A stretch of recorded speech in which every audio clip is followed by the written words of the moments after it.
we welcome you to the Divine Connection. Divine connection में हम आपका स्वागत करते हैं। It's a 30-minute program. We emphasize that connection with God either through His Word or by praying or by the companionship of His people is a worthwhile following up for your life to become better. ये 30 minute का programme में हम इस बात पर जोर देते हैं कि परमेश्वर के वचन के द्वारा या प्रार्थना के द्वारा या उसके लोगों की संगति के द्वारा परमेश्वर के साथ के संबंध में बने रहना ये योग्य है कि आप अपने जीवन में बेहतर हो सके। Because He created us, He knows everything about us. क्योंकि परमेश्वर ने ही हमें बनाया है और वो हमारे बारे में सब कुछ जानते हैं। And He knows all the details about you, even the way, the very body, how it was formed. और वो आपके बारे में सारा विवरण जानते हैं, यहाँ तक कि आपका शरीर कैसे बनाया गया वो भी वो जानते हैं। And that's why we say connection with Him is crucial. इसलिए हम कहते हैं कि उसके साथ का संबंध बहुत बहुत जरूरी है।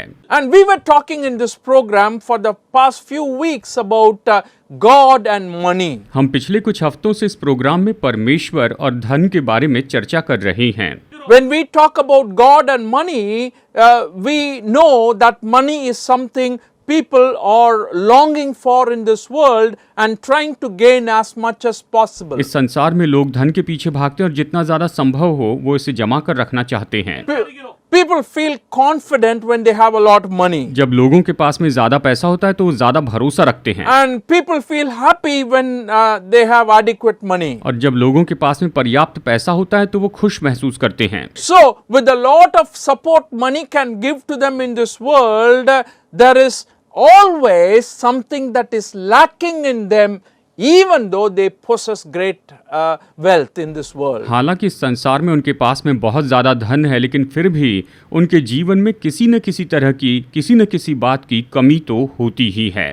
Bible very clearly says, as far as God is concerned, He had to be sought after in a unique way that you cannot serve God and money according to Matthew 6:24.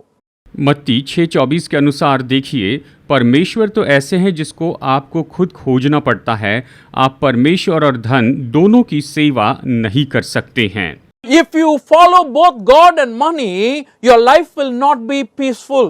अगर आप दोनों के पीछे यानी परमेश्वर और धन के पीछे भागते रहेंगे तो आपका जीवन शांतिपूर्ण नहीं होगा। There will always be a tension between yourself and God. हमेशा आपके और परमेश्वर के बीच में तनाव होगा।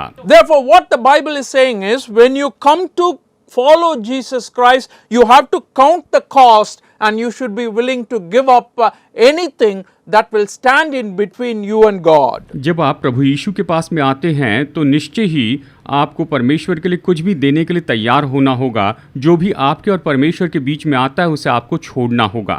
Well, the Bible speaks a lot about money. Bible धन के बारे में बहुत कुछ बताती है।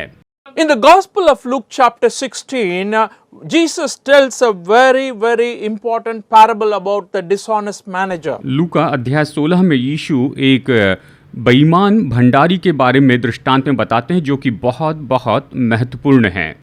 And this story is a very strange story. और ये कहानी तो बहुत ही अजीब कहानी है। Because this is something that is not acceptable in moral sense or in ethical sense. Yet at the same time, this manager was appreciated for his shrewdness. नैतिक रूप में और व्यवहारिक रूप में ये बात तो ग्रहण योग्य नहीं है, लेकिन फिर भी इस भंडारी की इस चतुराई के बारे में यहाँ पर तारीफ की गई है। And let's look into the parable. आइए इस दृष्टांत को देखते हैं। In the 16th chapter, it says a rich man had a manager who was accused of wasting his master's wealth. लूका अध्याय 16 में हम पढ़ते हैं कि एक धनी व्यक्ति का एक भंडारी था, वो अपने स्वामी के पैसों को ऐसे ही बर्बाद कर रहा था। So he called his manager and said, "Hey, it's time for you to be dismissed because you're wasting my money. Therefore, you will be terminated very soon." तो स्वामी ने उसे बुलाकर कहा, तुम मेरा पैसा बर्बाद कर रहे हो, इसलिए जल्दी ही मैं तुम्हें नौकरी पर से निकालने वाला हूँ। So the manager thought to himself, "What shall I do? My master is going to send me away from this job, and if I leave this place, I don't know how I am going to eat I don't know how I am going to manage my life. Therefore, this is what I will do. और उस भंडारी ने कहा कि मेरा स्वामी अगर मुझे काम पर से निकाल देगा तो मुझे पता नहीं मैं क्या खाऊंगा, मैं क्या काम करूंगा, इसीलिए मैं एक युक्ति करता हूँ। So he called all the debtors, one after the other, who owed money to his master. तो उसने एक एक करके उन सारे लोगों को बुलाया जिन्हें कुछ पैसा उसके स्वामी को चुकाना था। It can be money or it can be things that they borrowed from the master.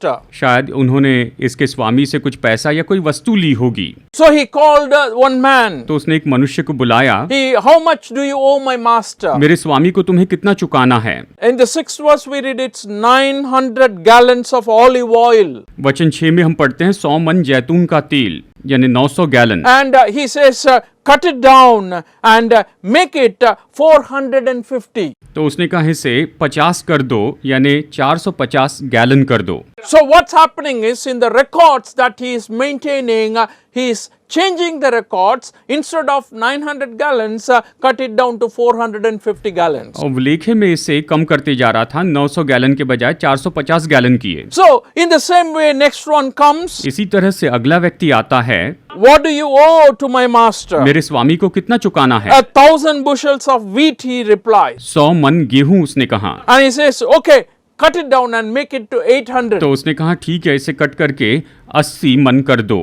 So looking at all this, this news again goes to the master. अब ये सारी खबर भी स्वामी के पास पहुंच जाती है।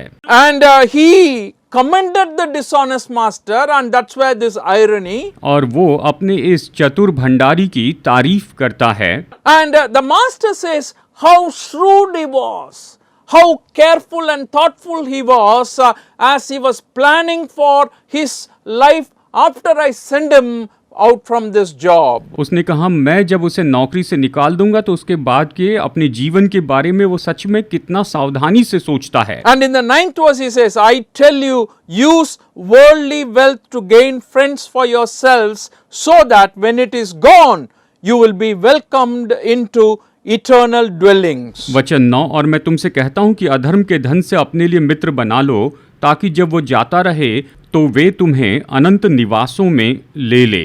My dear friends, what I'm trying to communicate to you about God and money is, whatever God has entrusted with us in this world, how are we using it? मैं यहाँ पर आपको यही बताना चाहता हूँ कि परमेश्वर ने इस संसार में हमें जो कुछ भी दिया है, हम उसका कैसे उपयोग कर रहे हैं। First of all, we understand that he was wasting his master's possession. सबसे पहले हम इस बात को समझते हैं कि वो अपने स्वामी के धन को ऐसे ही बर्बाद कर रहा था।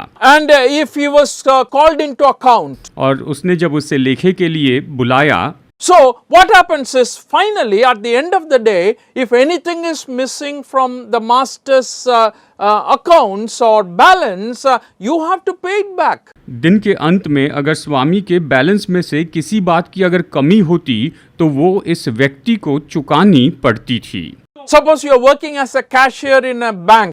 कहिए कि आप अगर किसी बैंक में कैशियर के रूप में काम कर रहे हैं, And if you're someone who was careless and lost some money, gave some extra to the customers and did not have proper accounts, and finally at the end of the day, if it did not match up to the expectations, you have to put from your pocket and then match it up. अगर लापरवाही से आपने customer को ज़्यादा पैसे दे दिए या सही तरीके से नहीं गिने, तो दिन के अंत में जब आप पूरी टोटल करते हैं तो वो पूरी टोटल मैच होनी चाहिए। अगर उसमें कुछ कमी है तो वो आपको अपने तरफ से देना पड़ता है। If you work in any place, that is the expectation. आप किसी भी जगह पर काम करते हैं तो यही अपेक्षा होती है। You have to settle that before you leave the job. उस नौकरी को छोड़कर जाने के पहले उसे सेटल करना पड़ता है। So what we understand here is, this man, when his master said that you are not going to be in this job anymore because you are wasting my money, he was acting very shrewdly, wisely, so that he will have friends after he was sent out from this job to accept him. जब इसके स्वामी ने कहा तुम मेरा पैसा बर्बाद कर रहे हो, मैं तुम्हें नौकरी से निकाल दूंगा, तो ये व्यक्ति उसके बाद में बहुत ही चतुराई से काम करता है ताकि नौकरी जाने के बाद भी उसके मित्र बने रहें। God wants us to use the resources that he has given to us, be it money, talent or any other blessings that we have, for eternal minded things. परमेश्वर हमें चाहे धन दे, महारत दे या कोई भी आशीष दे, परमेश्वर चाहते हैं कि हम उनका उपयोग करते चले जाएं, हमेशा रहने वाले जीवन के लिए, उस अनंत जीवन की बातों को ध्यान में रखते हुए। Use your resources wisely. अपने स्रोतों का बुद्धिमानी से उपयोग करें। You have to plan it well. हमें अच्छे से योजना बनानी है। So, the first thing we understand from here is we are called to be shrewd for God's kingdom. यहाँ हम पहली बात समझते हैं कि हमें परमेश्वर के राज्य के लिए चतुर होने के लिए बुलाया गया है। I want to read the 8th verse again. मैं 8वां वचन फिर से पढ़ना चाहता हूँ। Luke chapter 16 verse 8. लूका अध्याय 16 वचन 8। The master commended the dishonest manager because he had acted shrewdly, for the people of this world are more shrewd in dealing with their own kind than or the people of the light. स्वामी ने उस अधर्मी भंडारी को सराहा कि उसने चतुराई से काम किया है, क्योंकि इस संसार के लोग अपने समय के लोगों के साथ रीति व्यवहारों में ज्योति के लोगों से अधिक चतुर हैं। So what God is trying to tell us is the people of the world are more shrewd, therefore you who are part of the kingdom, you who belong to him must even be more shrewd. यहाँ पर परमेश्वर हमें ये बता रहे हैं कि संसार के लोग बहुत ही चतुर हैं, और हम जो उसके राज्य के लोग हैं, उसकी ज्योति की संतान हैं, हमें और ज्यादा चतुर होना चाहिए। When we talk about shrewdness, what does it mean? जब हम चतुराई की बात करते हैं तो इसका मतलब It क्या? talks about discernment. ये परख के बारे में बताता है। It talks about thinking strategically. ये कार्यनीति से सोचने के बारे में बताता है। It's talking about what's happening around us. ये बताता है हमारे आसपास क्या हो रहा है। So it is so much appreciated in the world. इसकी संसार में बहुत सराहना की जाती है। If you're working in a company, if you're a hard worker, if you're a wise worker, the company will appreciate you. अगर आप कंपनी में काम करने वाले मेहनती और बुद्धिमान व्यक्ति हैं, तो कंपनी आपकी सराहना करेगी। So Bible very clearly says, if you are part of the kingdom of God, you belong to Jesus, you have to be wise, you have to be shrewd. तो बाइबल ये कहती है, जब आप परमेश्वर के राज्य के भागी हैं, आप यीशु के हैं, तो निश्चय आपको चतुर होना ही चाहिए। Some people think it's wrong. कुछ लोग सोचते हैं कि ये तो गलत है। Oh, God's people should always be humble and don't say anything, don't think wisely, and just manage your life. परमेश्वर के लोगों को नम्र रहना चाहिए, कुछ नहीं सोचना चाहिए, बस जैसे तैसे जीवन जीना चाहिए। When Jesus called his disciples and sent them out to evangelize, to talk to people about the good news that he was sharing. जब यीशु ने अपने चेलों को भेजा कि वो जाकर लोगों को सुसमाचार बताते जाएं, And when he was sending them, he used these words. तो उन्हें भेजते समय उसने इन शब्दों में कहा। In the Gospel of Matthew chapter 10 verse 16 we read this way. मत्ती अध्याय 10 वचन 16 में हम पढ़ते हैं। Let me read it for you. चलिए इसे पढ़ते हैं। I am sending you out like sheep among the wolves, therefore be as shrewd as snakes and as innocent as doves. देखो, मैं तुम्हें भेड़ों के समान भेड़ियों के बीच में भेजता हूँ, इसलिए सांपों के समान बुद्धिमान और कबूतरों के समान भोले बनो। इस तरह से स्वयं यीशु मसीह ने उनसे कहा। And Bible in the beginning itself talks about serpents being very very shrewd. और बाइबल शुरू में ही बता देती है कि जो सर्प है वो तो बहुत ही धूर्त था। In the first book of the Bible, the very third chapter of the first book, we know it says the serpent was more shrewd and cunning. Bible की पहली किताब उत्पत्ति अध्याय 3 में यह हमें बताती है कि सर्प तो बहुत ही धूर्त था। It came and defeated and cheated Eve and Adam. उसने आकर आदम और हव्वा को वहां पर धोखा दिया था। And here we see when Jesus is telling his disciples as they go into the world, they have to be as shrewd as the serpent because he is sending them as sheep among the wolves. यहाँ पर यीशु उनसे कहते हैं कि तुम सर्प के समान बुद्धिमान हो जाओ, क्योंकि वो उनसे कहते हैं कि मैं तुम्हें भेड़ों के समान भेड़ियों के बीच में भेज रहा हूँ। It's a dangerous place. ये खतरनाक जगह है, You have to protect yourself. तुम्हें खुद की रक्षा करनी होगी, You have to be careful and guard yourself. तुम्हें सुरक्षित रहना होगा, खुद का बचाव करना होगा। Oh, there may be lot of threats coming to you. You can't be simply going, I'm willing to die, I'm willing to die. बहुत से लोग आपको धमकाते होंगे, आप ये नहीं कह सकते कि मैं मरने को तैयार हूँ। No, no, that is not what he is calling us to do. हमें वो इसके लिए नहीं बुलाते हैं, He wants you to live and be a witness for him. वो चाहते हैं कि आप जिएं और उसके लिए गवाह हो जाएं। And to live in this world, you need the shrewdness. और इस संसार में जीने के लिए आपको इस तरह की बुद्धिमानी चाहिए। So what Jesus is saying is how the people of this world are more shrewd, God's people have to be even more shrewder. यीशु ये कहते हैं कि इस संसार के लोग इतने चतुर हैं, परमेश्वर के लोगों को इनसे भी ज्यादा चतुर होना And चाहिए। that's a calling he is giving to us today. और आज वो हमें यही बुलाहट देते हैं। And as we look at this passage, we can continue to understand a few more things about what Jesus can teach us about wealth and eternal life. जैसे हम इस वचन भाग को देखते हैं तो हम और भी बातें देखते हैं जो यीशु धन और अनंत जीवन के बारे में हमें सिखाते हैं। Talking about how to use worldly wealth for the kingdom of God. हम बात कर रहे हैं कैसे संसार के धन का हम परमेश्वर के राज्य के लिए उपयोग करते जाएं। And the first idea we said was we have to be shrewd for God's kingdom. पहला विचार जो हमने आपको बताया कि हमें परमेश्वर के राज्य के बारे में चतुर होना होगा। At the same time, we want to continue on that by saying use earthly wealth or worldly wealth for eternal life. इसी के साथ साथ हम आपको ये भी बताना चाहते हैं कि पृथ्वी के धन का उपयोग कीजिए अनंत जीवन के लिए।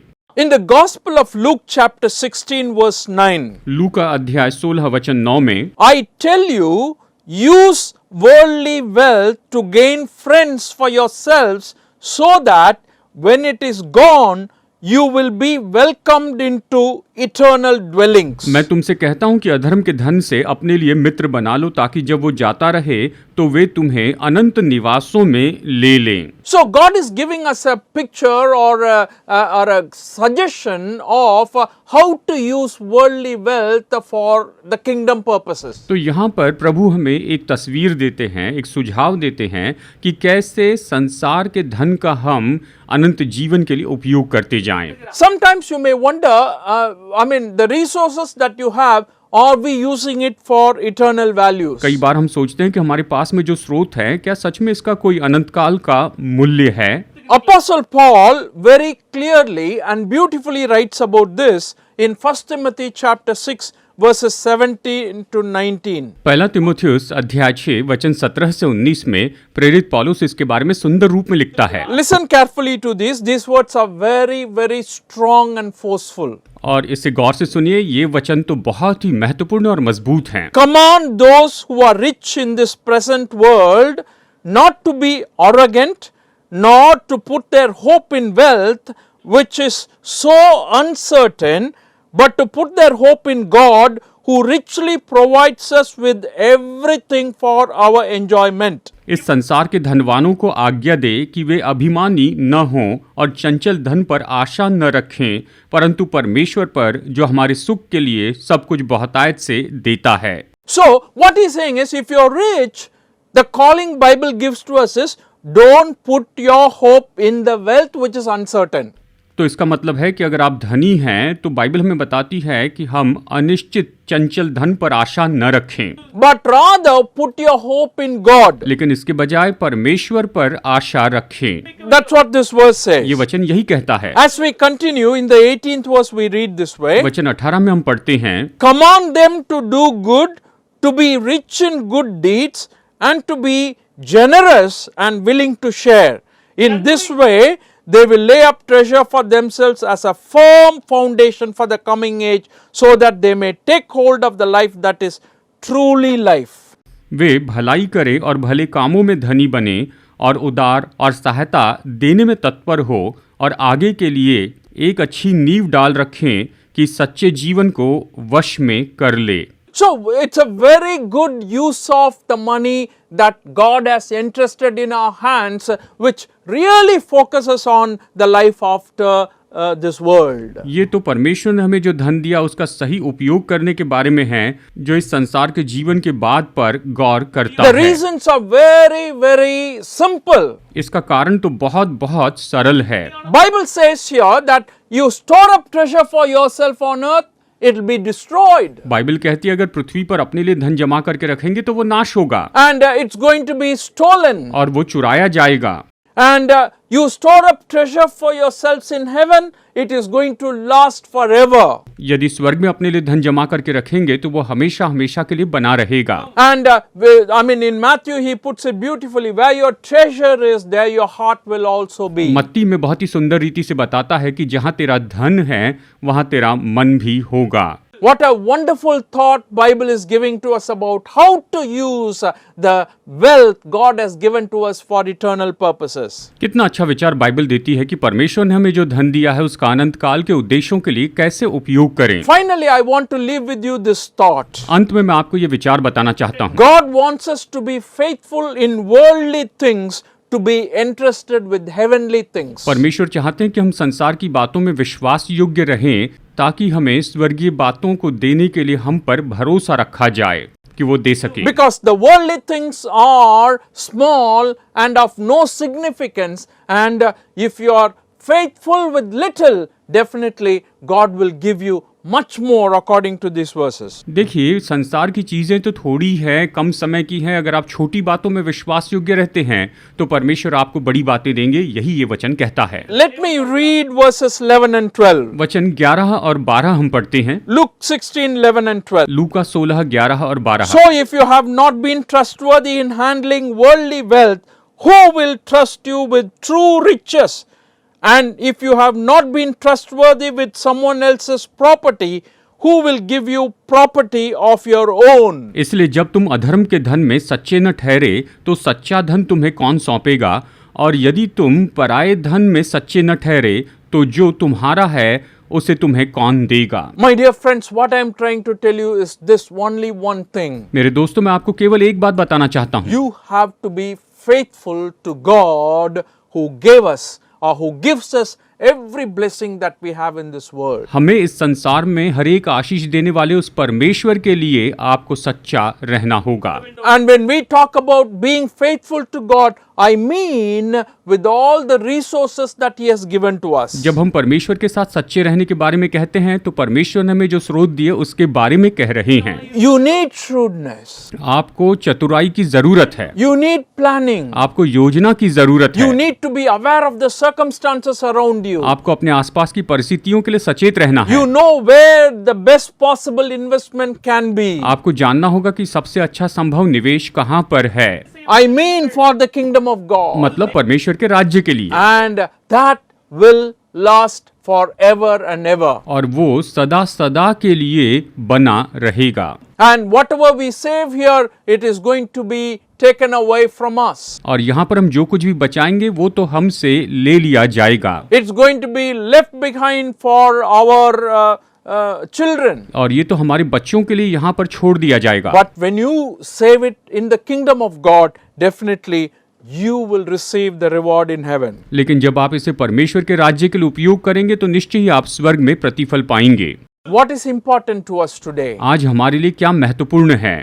As good stewards of God's resources, परमेश्वर के स्रोतों के अच्छे भंडारी होने के नाते He expects us to be faithful. वो हमसे अपेक्षा करते हैं कि हम विश्वास योग्य हों। Only one verse I want to read and close. केवल एक वचन अंत में पढ़ूंगा। 1 Corinthians 4:2. पहला कुरिन्थियों 4:2।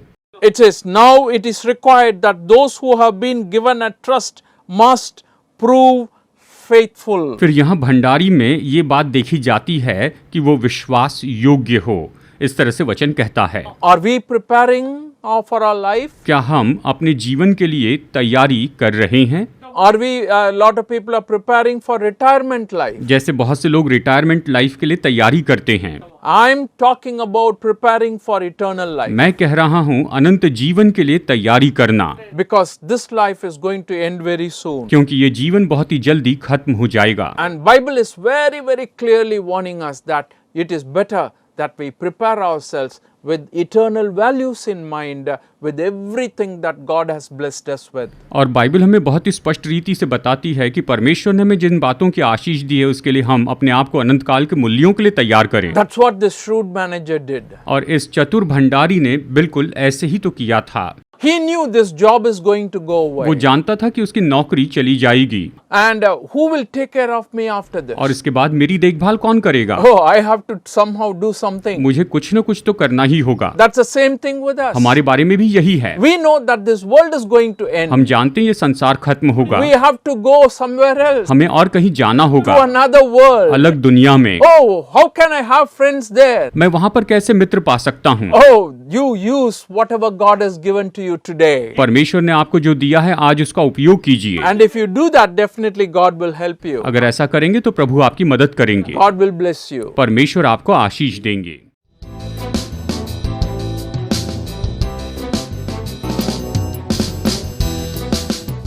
Study the Word of God in a private and personal way through our online study website. Contact number